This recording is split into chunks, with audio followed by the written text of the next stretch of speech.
Quiet everyone. We're starting orientation on our school's mandatory electives for this semester.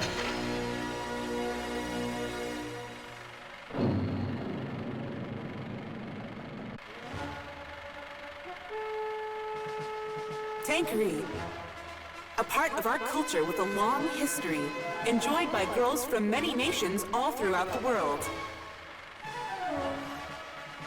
A strong but delicate art that aims to make girls and women alike more polite, graceful, modest, and gallant, both on and off the battlefield. To learn Tankery is to armor the heart of a maiden, the soul that embraces and burns with femininity, intense and strong like a tank's iron, cute and lively like the clattering of its track, and finally passionate and precise like its main hero.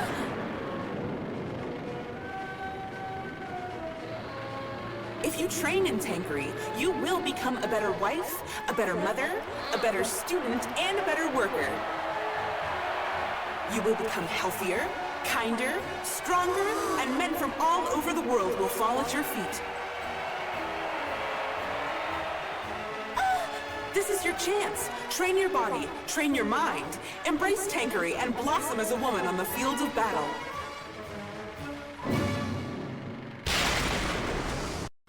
Let's take a moment to appreciate the sheer genius of that promotional film. Absolutely hysterical, and also such a spot-on send-up of the sentimentality we pour into sports. In hindsight, it should have been obvious from that instant how much I would love Girls and Panzer, and yet it wasn't, because when you sound it out, cute high school girls drive tanks to the well-trained ears of this anime fan around 2012, and I'm pretty sure to many others as well. Everything about that description would have raised so many flags that this was gonna lead to a terrible series. Maybe rife with lots of moe fan pandering and or fan service with tanks as merely an excuse concept and excuse plot. If there were any actual tank action, surely it was going to be obligatory and bare bones. Hell, the character designer here was the character designer for K-On!, which is apparently the poster child of cute girls don't actually do the central activity type series. Point being, I'm pretty sure nobody had high expectations for Girls and Panzer when it first started. I sure as hell did not.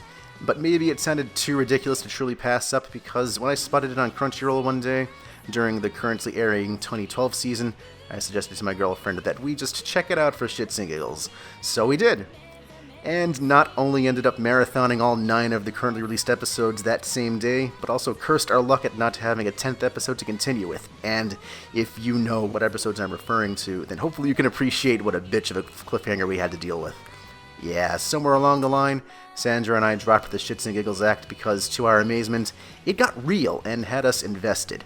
And it must not have been just us, because this anime that no one expected shit from eventually rose up to be a big hit, even to the confoundment of some. The funniest thing is it going to be like Girls and Panzer then?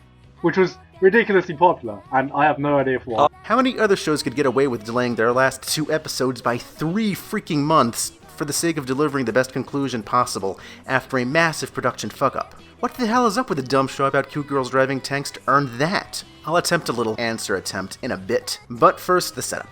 Miho Nishizumi is a timid transfer student starting out at Aora High School. She came from a family-owned school where her mother is the headmaster and her older sister still attends, a place totally dedicated to its elite tankery program, tankery being a sport built around tank combat.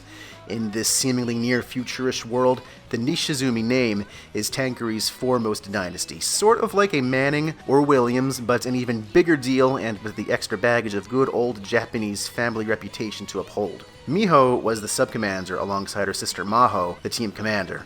She went through some real shit while there, though, and thus wanted out of the tankery life in pursuit of the chance for a normal anime schoolgirl life. Because Aoi didn't have a tankery program, it seemed like the perfect choice. And despite kinda floundering at normal schoolgirl stuff the first day, she makes friends with 2 nice, supportive girls, the upbeat Saori and the graceful Hana. Things are looking up. Until Aoi Student Council passes on the news that the school's tankery program just so happens to have been reinstated as an elective class and encourages Miho to join. Yep, try as she may, escaping tankery isn't so simple for Nishizumi. She eventually obliges with reluctance, but Saori and Hana didn't let Miho get bullied into it without putting up a serious fight with the student council. Their willingness to stick up for their friend, even though they barely knew her a single day, even though they had both wanted to try a tankery themselves, even though they were going up against the fucking student council, was what eventually convinced Miho to join. Because if she was going to do this shit again, at least it would be alongside good, dependable friends. In time, we get introduced to the rest of the main group: Yukari the tank otaku, Mako the chronically sleepy genius.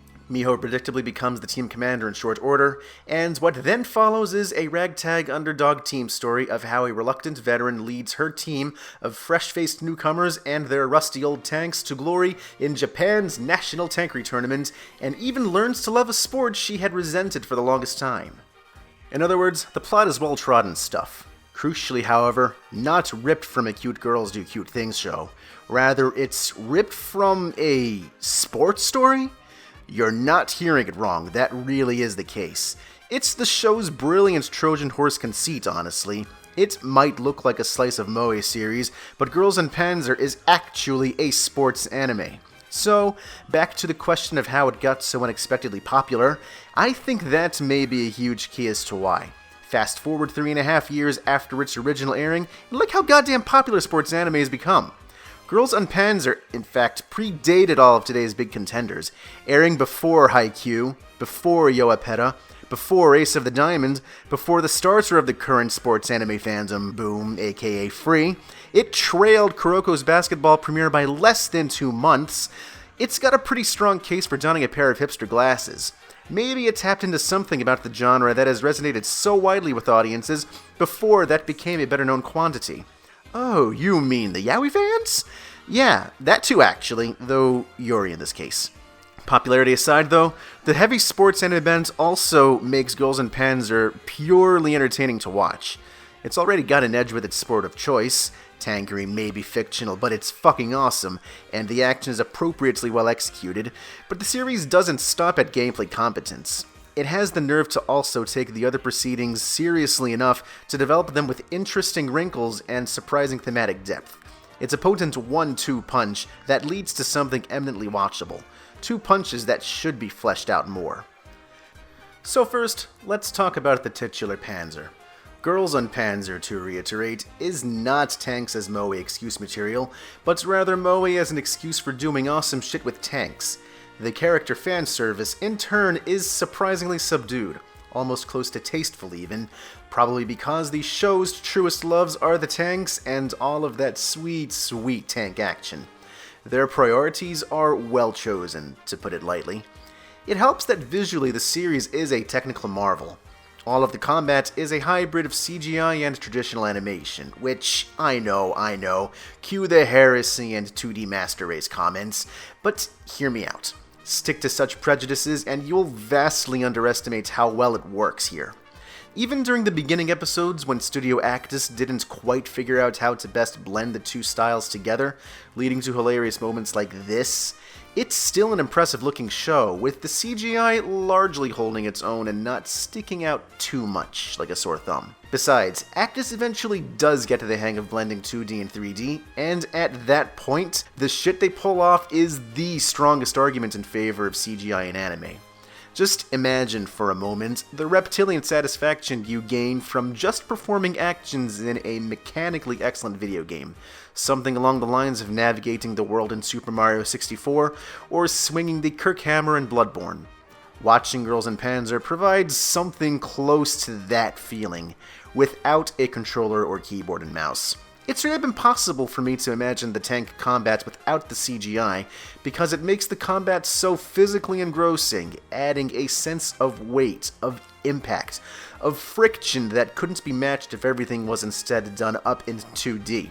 This ends up complementing how combat is portrayed in Tankery, relying less on speed and explosions per second to instead give attention to A, and emphasis on tactics and strategy, and B, being at least somewhat faithful to how tanks function in real life, including those "holy shit, why is this turret turning so slow right now" moments of panicked tension. That, along with the tournament matches using flag tank rules, where a single designated tank on each team is the only tank whose survival determines victory and defeat, means that the tank combat is often a real-time game of long-ranged chess. So, crucially, even a team with less tanks than the opposition, like, I don't know, Miho and her tiny Aura high school army, could still have a fighting chance. Basically, tankery is way less Hollywoodized than a lesser show would shoot for. And that led to me getting very involved in the play-by-play of each battle, especially because Aorai is constantly outnumbered and outgunned. Part of the fun is seeing Miho and company use unconventional strategies and exceptional tank handling to keep up with their numerically superior competition, and to the show's credit, the underdog victories feel largely earned rather than contrived, like they're a byproduct of Miho's insights and her teammates' performances. Authenticity also seems to be on their side when it comes to the design.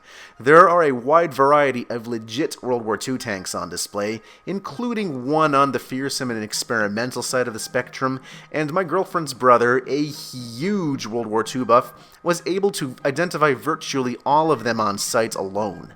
By the way, did I mention that everything is soundtracked by cute renditions of military marches, both traditional and original?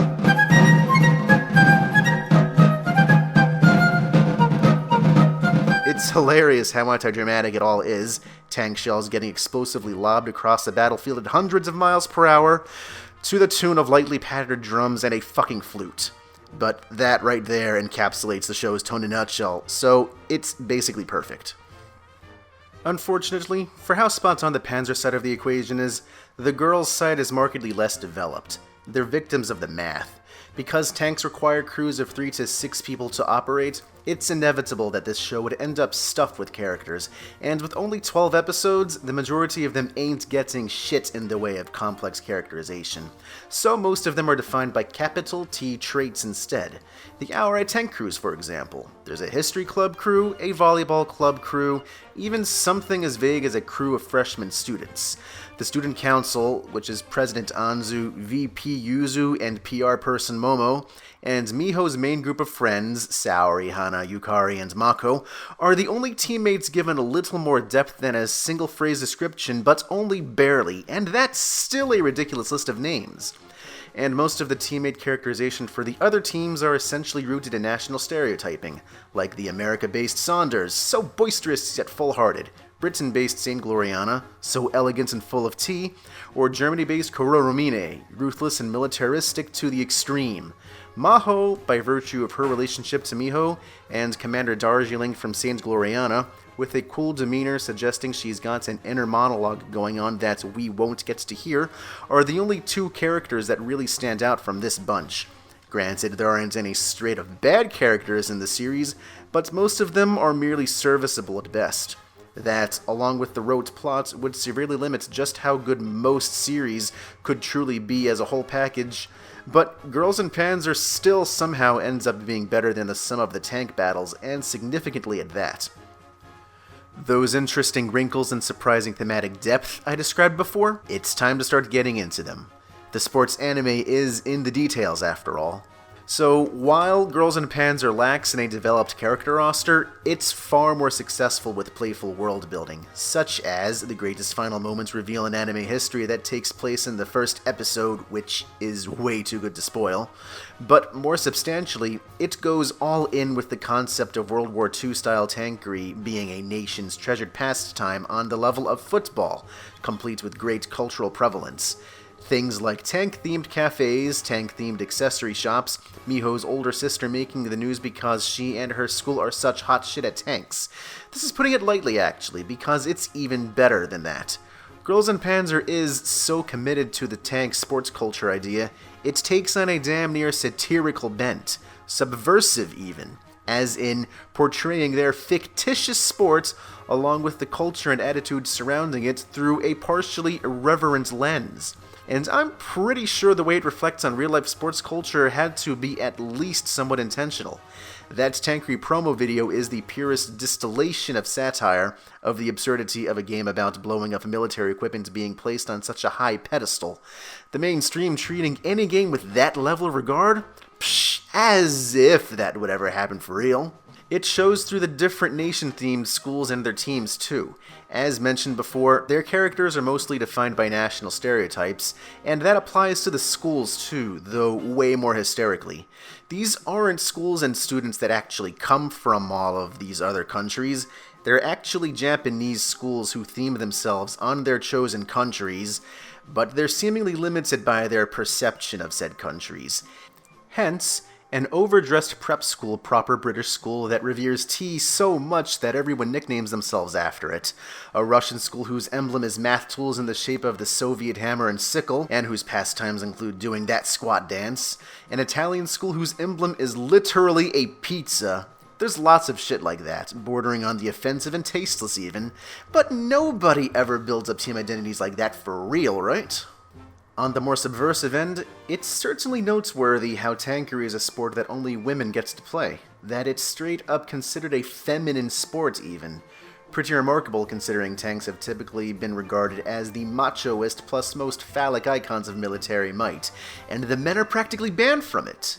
That's as dick moves come, except that's more or less the real state of affairs in sports for the most part, but in reverse, with them being primarily a men's club.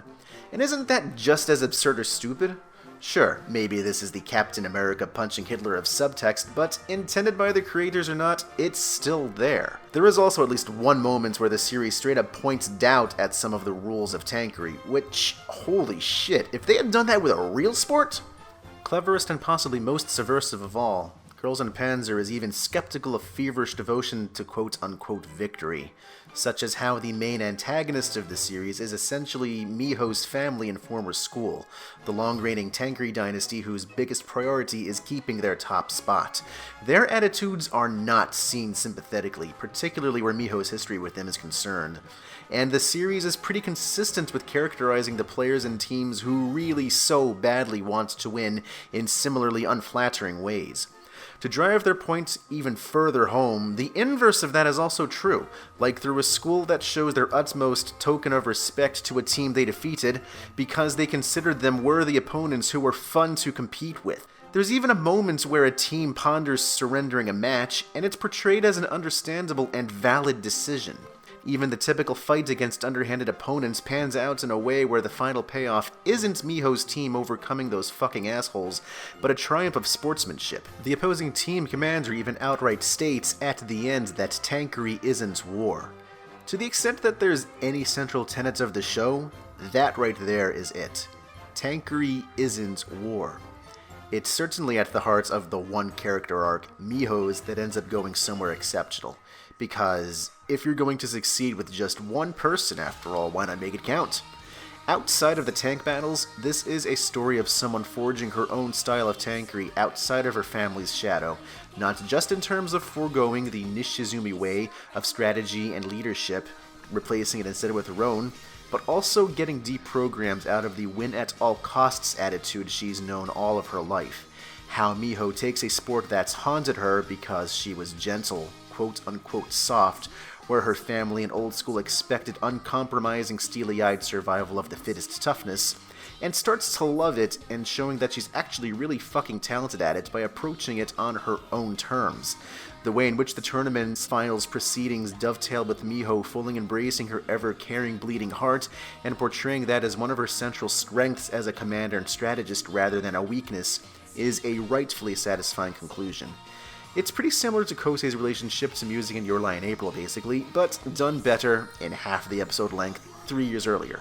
Through tanks. Yes, that does sound ridiculous, and it is ridiculous, but it's righteously ridiculous. And that brings us to the conclusion. I fully admit I'm biased, I'm irrationally invested in this damn show. It convinced me to play World of Tanks. No lie, it was why I first tried drinking Darjeeling tea, just because one of my favorite characters was from a British-themed school where everyone named themselves after tea. So, it's stupid how much of a fan I am, but believe me when I say this, it's due to the best possible reasons. A, tanks are the coolest, and B, und Panzer is a legitimately excellent sports anime, and by far one of the most unique ones too. Thank you for watching.